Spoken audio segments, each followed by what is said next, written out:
Every morning Aarav took the same bus to college, and every morning he saw her. She always sat by the window, second seat from the back.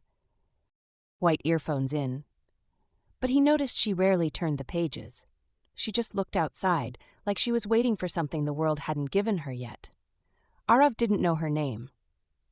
But in his mind he had already given her one. Window girl. Days turned into weeks, weeks into months. He learned her habits without ever speaking to her. She tucked her hair behind her ear when she was nervous. She smiled at random things no one else noticed. And sometimes, she looked like she was holding back tears. One rainy morning, the bus hit a sudden break. Her book slipped and fell near Aarav's feet. He picked it up. "Tamari hai?" he asked softly. She looked at him for the first time, and in that moment, the world paused. Thank you," she said, her voice quieter than the rain. "Aarav," he blurted out, immediately regretting it. She smiled slightly. "Meera?" And just like that, the silence between them broke. After that day, everything changed. They didn't become best friends overnight. No dramatic moments, no movie-style confessions, just small things. Sharing earphones, fighting over window seats, laughing at the same stupid jokes. Love didn't arrive like a storm. It came quietly, like her presence beside him. One evening, the bus was unusually empty.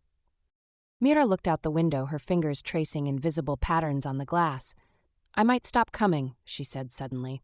Aarav felt his heart drop.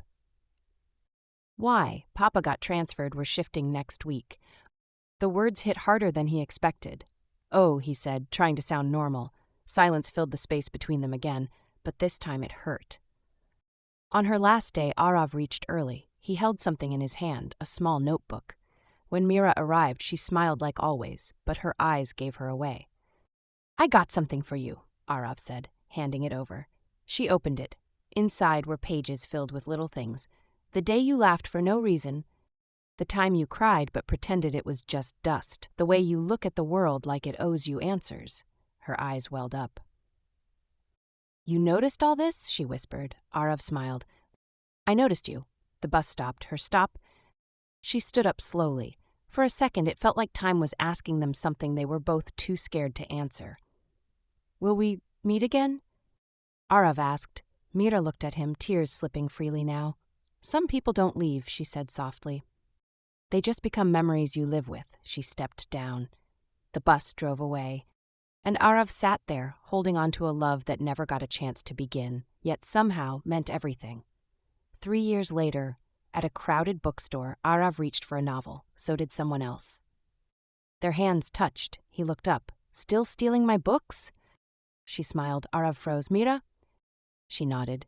"Some memories," she said gently, "decide to come back." This time, Aarav didn't let silence win. "Coffee?" he asked. Meera smiled wider. "Window seat?" And just like that, their story didn't end on a bus. It began again.